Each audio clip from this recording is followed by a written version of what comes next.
Hey guys, Dr. David Gullich and Dr. Kyle Gullich here. Wanted to have a quick conversation on success, right? So, I think if you ask 10 people, do you want to be successful? You'd probably get 10 people that said yes. I want to be successful. So, if that's the case, and I hope that's the case for you guys, we have, how are we making that? How are we making that happen? What's our plan in life to be successful? And how do you define it? And how do you define it, right? Well, one thing that I do when I'm contemplating my life, I'll break it down into quadrants, right? So, I think all parts of my life can fit into these 4 quadrants: love, career, health, and money. If you can have a plan and goals, and you think about your life in those 4 quadrants and do good work and make progress, I think your life is going to be awesome and it's going to be a success.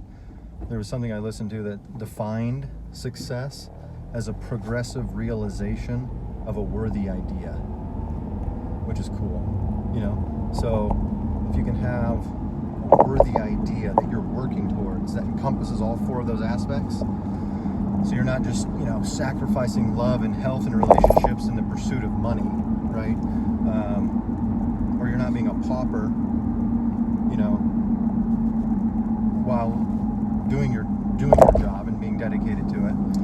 Right? So if you can have a progressive realization of a worthy idea and maximize those 4 quadrants of life, that's really cool.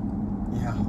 Well, historically, I've kind of looked at my life as I've kind of tried to define it and break it down into these concentric rings about my relationship with God, my relationship with myself, my relationship with my family, and then my relationship with the world. And that's kind of more through my work. But the more you and I have been talking, I think breaking things down in those quadrants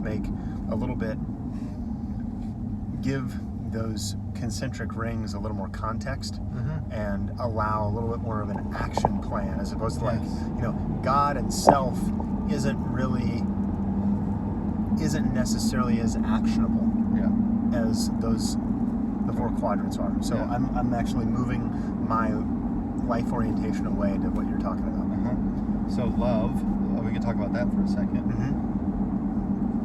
And that could incorporate, you were talking about your relationship with God and everything, but I'm always striving to be unconditionally loving towards everyone, no matter what, right? That's a tall order. Yep. That's a lifetime pursuit. Yes, it is. But man, if you can nail that one, that's awesome. Yep. And so that's such a tall order, to be unconditionally loving towards everybody, no matter what. It's going to take some work. You're not going to get it right the first time.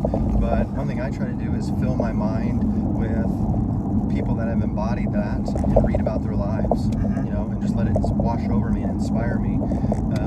You should see his library. That's awesome. Yeah. So, that's great. I think we should all be doing that, right? What if everyone was trying to be unconditionally loving and compassionate towards all life and all its expressions, no matter what?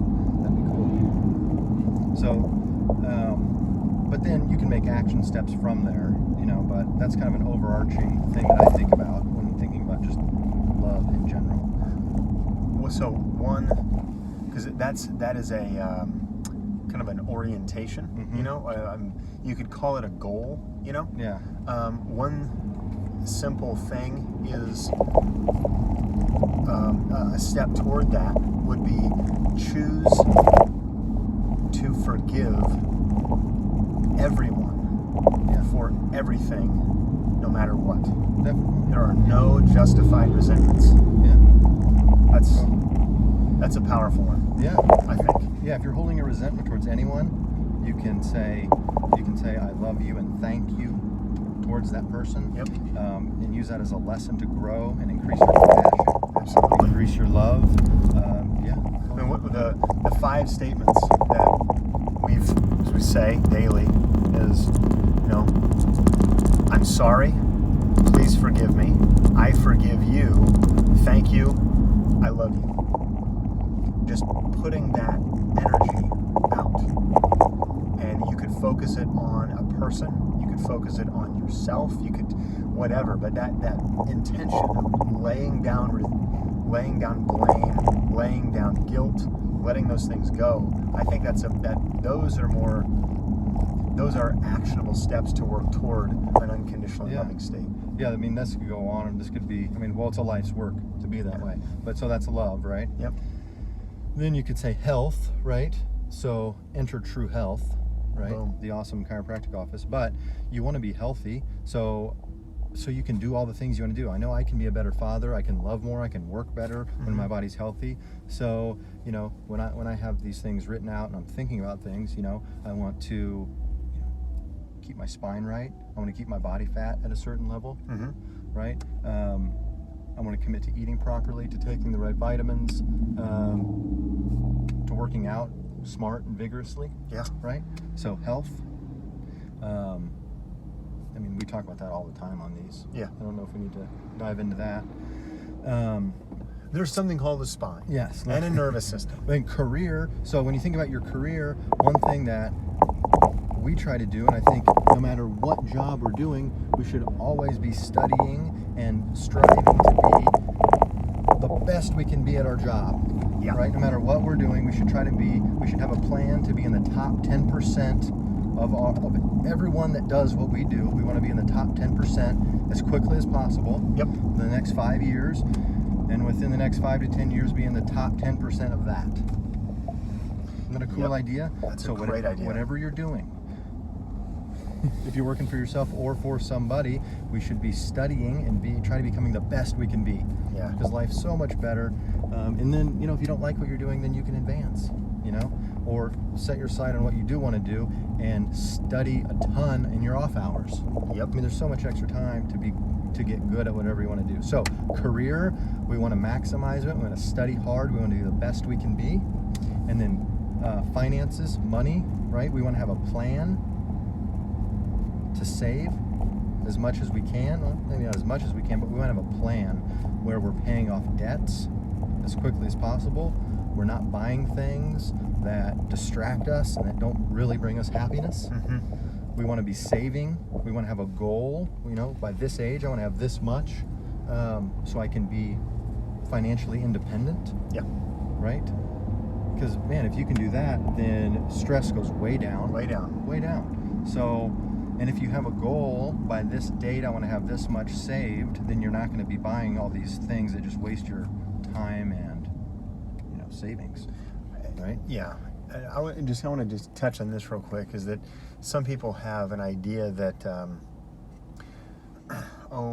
the pursuit of economic prosperity, right? The pursuit of that, is not a holy thing, or it's not a good thing, or only like rich people or evil people, that kind of thing, especially today in today's current social climate, and political climate,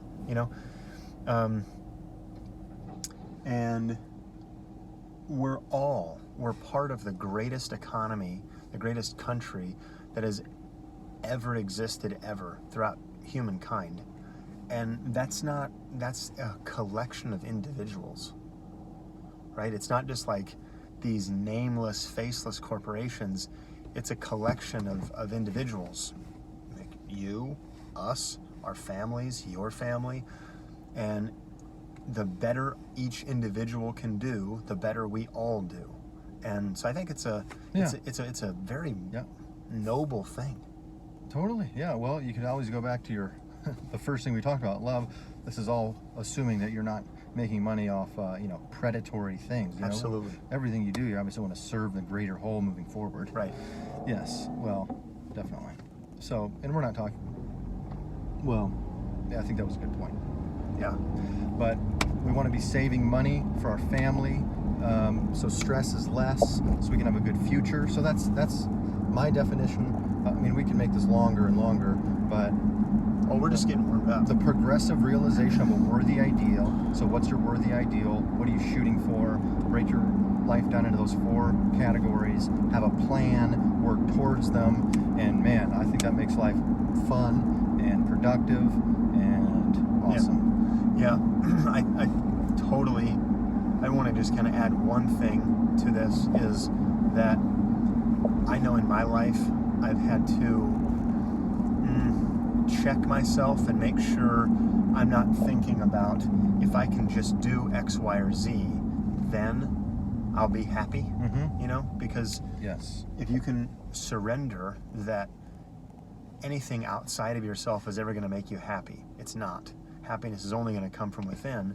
But then part of actually being a productive human being is growth. Yeah. In the 4 quadrants that you're talking about. Totally. Yeah. There's nuance there, you know? Well, yes. I mean, this is a big thing in my life as well. If you go back to that first, trying to be unconditionally loving, and you're deep in prayer and meditation, yeah, that can make your motivation to do things go down. So yeah, there's that kind of rekindling of the worldly effort out of service. Right. Yeah. For your family and community and country. Totally. World. Absolutely. Deep stuff. Deep stuff. Okay, guys. Love you. Have a great day. See ya. Got it.